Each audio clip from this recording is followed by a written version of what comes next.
हीरालाल योगी जी, जयपुर से। सदगुरुदेव भगवान, आपके चरणों में कोटि कोटि नमन। गुरुदेव भगवान, मुझे एक मानसिक बीमारी है, मतलब उसमें ज्यादा सोचना हो जाता है, मतलब किसी भी चीज को। सबको है, सबको है, ये इन्होंने लिखा कि मैं तो सबको है। ये तो अपनी मन की कह रहे हैं, सबको। किसका मन एकाग्र और शांत ब्रह्माकार है? किसी साधक, कोई उपासक, कोई महात्मा का है? नहीं, इसका काम है। ये चंचला ही मन कृष्ण, अर्जुन जी कह रहे हैं ना भगवान से, ये बहुत चंचल है। एक क्षण में बंबई कलकत्ता, मतलब इससे बढ़कर कोई रफ्तार वाला है ही नहीं। वायु को भी समय लगता है, जैसे यहाँ से वायु प्रवाहित हो तो बंबई पहुंचने, ये 1 सेकंड में पहुंच जाएगा। बहुत चंचल। न चाहते हुए भी गंदी बातें मन बार बार लाता है। बिल्कुल चिंता नहीं करनी, हमारी बात समझो।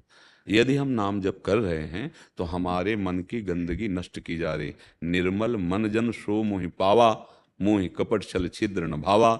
अब ये भगवान का नाम धुलाई कर रहा है, सामने वो सब आते चले जा रहे हैं। ये नहीं मानना कि ये मेरे मन में जा रहा है, ऐसा नहीं। ये मेरे मन की गंदगी बाहर निकल रही है, क्योंकि महाबली भगवान का नाम, प्रियाजू का नाम जिह्वा में है। अब वो अंदर सफाई कर देगा। नाम जपते जपते हृदय पावन हो जाता है, उसी पावन मन में भगवान का प्रादुर्भाव हो जाता है। घबराने की जरूरत नहीं। नाम काहे को जपने के लिए कहते हैं? तुम्हारी सोच को रोकने के लिए। जो तुम ग्लानि में, चिंता में, नाना प्रकार के भविष्य की कल्पनाओं में जल रहे हो, उसी के लिए तो सत्संग कर रहे हैं। क्या आप समझो, तुम्हारे आगे की चिंता से कुछ नहीं बनने वाला। पीछे जो हो गया तुम्हारी चिंता से मिटने वाला नहीं, तो वर्तमान का समय क्यों बर्बाद कर रहे हो? राधा राधा राधा राधा, ये तुम्हारा भविष्य भी ठीक करेगा। वर्तमान में राधा राधा बोले, समय सार्थक हुआ। पीछे जो आपका भूत है उसको भी नष्ट कर देगा। विश्वास मानो। जैसे उसमें एकादश स्कंद में भागवत में कहा है, एक एक कवल जैसे भोजन पाया जाता है, तो तुष्टि पुष्टि क्षुधा निवृत्ति तीनों एक साथ होती है। ऐसे जो उपासक भगवान नाम जपता है, एक एक नाम, संसार से वैराग्य, भगवान से प्रेम, अपने स्वरूप का बोध, ये साथ होता है। पर जैसे कई दिनों का भूखा, उसे एक कवल खवा के रोक दो तो उसको जलन बढ़ जाएगी। ऐसे ही अगर हम थोड़ा भजन करके रोक देते हैं तो हमारे अंदर जलन पैदा हो। थोड़ा डट के भजन करो, थोड़ा आधे पेट भोजन आवे तब स्वाद मिले। खीर क्या, पकौड़ी क्या, कई दिनों का भूखा हो, खीर पकौड़ी थोड़ी देख रहा, पहले तो भर रहा है। ऐसे हमको भजन करना है। और मन में जो गंदी बातें आती हैं वो आएंगी और बढ़ के आ जाएंगी, वो बाहर से नहीं आती। ये जन्म जन्मांतरों से अंदर। कई बार कहा है, आज के वैज्ञानिक इतनी बड़ी चिप बनाते हैं, 350-500 घंटा का सामग्री होती है ना, और ये भगवान ने बनाया ये चिप मन। कितना बड़ा है कोई नहीं जान सकता। कोई वैज्ञानिक आज तक बताया? कोई एक्सरा, अल्ट्रासाउंड, कोई सूक्ष्मदर्शी कि मन, ये देखो ये मन है, ये सूक्ष्म शरीर है। वैज्ञानिक केवल स्थिर स्थूल शरीर का। कभी जीवात्मा को कोई देख पाया सूक्ष्मदर्शी से? नहीं ना। हाँ, ये नाम पूरी चिप है जिसमें जब से सृष्टि रची है तब तक की सामग्री भरी है। ये अलौकिक सीसी कैमरा है मन। देखो ना, बैठ गए वो, पूरी फिल्म चालू कर दी। अब राधा राधा राधा वो डिलीट होती जा रही है, धीरे धीरे धीरे धीरे। तभी पातंजलि जी महाराज बहुत सिद्ध योगी हुए हैं। उनका दीर्घ काल निरंतर सत्कार सेवितो दृढ़ भूमि। बहुत लंबे समय तक आदर के साथ यदि निरंतर नाम जप किया जाए तो सब पापों का नाश करके हृदय में दृढ़ भूमि अर्थात भगवत प्रीति प्रकट कर दे। अब अपने लोग 2-4 नाम जप किए, फिर देखते हैं कि समस्या का समाधान हुआ कि नहीं हुआ। अगर उसी समय किसी प्रारब्धवशात परिवार के किसी की आयु पूरी हो गई, चला गया, तो श्रद्धे खत्म हो जाएगी। भैया हो कहाँ तुम? अमरलोक में हो क्या? मृत्यु लोक में हो? कितनी आयु तुम्हें पता है क्या? नहीं पता। जब जिसका नंबर आएगा जाना पड़ेगा, जो कर्म का भोग है भोगना पड़ेगा। कमाई कर लो, इस समय बैठ के रोने का समय नहीं है कि हाय ये हो गया वो हो गया। आगे बढ़ो, बहादुर की तरह आगे बढ़ो, और ऐसी कमाई करो कि फिर कभी इनके लिए रोना ना पड़े। भोगों के लिए चिंताएं, दुख, अशांति, कोई भी सुखी नहीं है। बिना हरि शरणम के कुछ भी कर लो, कोई भी हो, तुम्हें शांति नहीं मिलेगी। तुम्हारी चिंता, तुम्हारा भय दूर नहीं होगा। नाम जप अच्छी, जो करो। इनका जो ऑर्डर है ना, जिस ओसीडी कहते हैं, काफी जनों को आजकल ये वो है, उसमें उसके अंदर जो उसके अंतर्गत डर, शंका, शोक, चिंता, महाराज जी ये हमने इसलिए कहा था, आपने बोला प्रभु का आश्रय ले लो। जी तो जो जो इसमें लक्षण बताए हैं उसके जी। विपरीत, जैसे इसमें लगा डर, तो आप हाँ बोलते हैं निर्भय हो जाओगे, निशंक हाँ हो जाओगे, निशोक हो जाओगे, निश्चिंत हो जाओगे, जी। प्रभु की शरणागति हाँ, करो। देखो हम लोग जो है, जो भगवत मार्ग के पथिक हैं, हमने मन को पढ़ा है। हम कोई डिग्री तो बाहरी प्राप्त नहीं किए कि जैसे पीएचडी और डिग्री आपको दिखाएं। जीवन भर बाल्यावस्था से इसी को पढ़ा, इसी को देखा है। हर एक हरकत इसकी देखी है, और गुरुजनों के प्रताप से किस युक्ति से इसकी हरकत को कैसे रोकना है।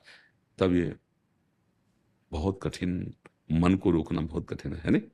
हाँ, देखो आप तो स्वस्थ हैं फिर भी डिस्टर्ब हैं। इसका मतलब जो करना चाहिए वो नहीं कर पा रहे, जो नहीं करना चाहिए वो कर रहे हैं, इसीलिए डिस्टर्ब है। इसकी दवा भगवान है। शारीरिक दुखों की निवृत्ति, मानसिक दुखों की निवृत्ति, लोक लोकांतर के समस्त भोगों से एकमात्र भगवान, ई परलोक सकल सुख पावत, उसको समझ लो। मतलब सब लोग समझ नहीं पा रहे हैं। थोड़ी दिन जब के देखना, अगर अभी तुम्हें डॉक्टर बता दे तुम्हारी दोनों किडनी फेल, तो क्या हालत होगी, जानते हो क्या हालत होगी? मतलब जीना अच्छा लगेगा ना मरना अच्छा लगेगा। हम भगवान के अंश हैं, भगवान के मार्ग, केवल ये थोड़ी कि प्रवचन कर रहे हैं, बातें बना रहे हैं। सही अगर तुम्हें स्वस्थ होना है तो एक उपाय है, भगवान की शरण हो जाओ, नाम जप करो, बुरे आचरण त्याग दो, भोजन अच्छा सात्विक भगवान को अर्पित, अभी कुछ दिनों में शांति मिलने लगेगी। दवाइयों से अगर बहुत बिगड़ा तो थोड़ा सहयोग ले लीजिए, डॉक्टरों के पास जाके सहयोग ले लो, क्योंकि तुम्हारी मानसिकता है ना। नहीं तो सच्ची कहते हैं, अगर हमारा चिंतन ठीक हो जाए और हमारा शरीर कष्ट में, तो कोई परवाह नहीं। देखो, दवाइयों के द्वारा जब मन को चेतना शून्य कर दिया जाता है, तो अंग प्रत्यंग में शल्य क्रिया होती है ना, ऑपरेशन, क्या फर्क पड़ता है? अगर यही मन आनंद में बेसुध हो जाए प्रभु के चिंतन में, तो शरीर में क्या फर्क पड़ता है? पर ये बातें लोकवत समझ में नहीं आएंगी, ये नहीं समझ, ये अध्यात्म है, ये है सत मार्ग। और यहाँ जो कुछ भी है सब असत है। अब यहाँ जो कुछ भी करोगे उसकी असत ही है वृत्ति। हम आपको सबको बार बार ये कहते हैं, भूल नहीं, भूल नहीं, बख्शेंगे नहीं कर्म। हाँ, जो न्यायाधीश है, हरि शरणम हरि, वो माँ की तरह कृपा करे, वो बख्श देंगे। हम तो हम सर्व पापेभ्यो मोक्षयिष्यामि। अब सत्य वचन सुनो, सत्य मार्ग में चलो, कोई परेशान, कष्ट में होते हुए भी हमें कष्ट नहीं है, तो ये कला क्यों ना सीख लो यार। अभी पता चल जाए कैंसर हो गया, किडनी फेल हो गई, दिल तुम्हारा कमजोर हो गया, तो हालत क्या होगी आपकी? और ये सब होगा क्योंकि नासवान शरीर कोई ना कोई तो मृत्यु का कारण बनेगा। तो इतने बहादुर बन जाओ, पता चलना है कि इसको छीन लिया जाएगा तो पहले ही तो इससे राग खत्म कर दो, हे भैया ले जाओ, हरि शरणम हरि शरणम, राधा राधा राधा। अब भाई अध्यात्म ही दुखों की जड़ को मिटाने वाला है। और अब ये समझ में आ जाए तो समझ लो। देखो, जब आप लोग अपनी जीवनी शक्ति का नाश करते हो, तो सबसे पहला प्रभाव उसका स्मृति पे पड़ता है, दूसरा प्रभाव मन पे पड़ता है। ब्रह्मचर्य, प्राण और मन तीनों एक का तारतम्य है। अगर ब्रह्मचर्य ठीक तो मन शांत, आनंदित, सोच कराने वाला, निगेटिव नहीं पॉजिटिव सोच कराने वाला, और प्राण संयमित, महाबली। स्थूल प्राण वाला उसके बल थोड़ी होता है, जिसका प्राण सूक्ष्म होता है उसमें महाबल होता है। ध्रुव जी ने अपने प्राणों को सूक्ष्म करके रोक लिया तो विश्व की प्राणवायु रुक गई, तभी तो भगवान तत्काल आ गए। समझो, आप मनुष्य जीवन प्राप्ति की हो यार, थोड़ा तो समझो तुम कौन हो, थोड़ी साधना में उतरो, अभी तेजस्वी हो जाओगे, दूसरों को मन को शांत करने वाले बन जाओगे। सातरत सातरत सा लोकांतारेत। हे भाई, अब ना भजन करोगे ना सत्य में चलोगे तो दुर्दशा तो होगी, कर्म का फल तो मिलेगा ही। किसी को भय लगता है, किसी को आगे भयावह चिंतन हो रहा है, कोई ऐसा घबराहट पैदा हो रही, कागज में लिख लो, तुमसे पाप बन गया है, कोई ऐसा पाप बन गया जिसका दंड भी तुम्हें मिला नहीं, वो तुम्हें जलाएगा और भोगाएगा।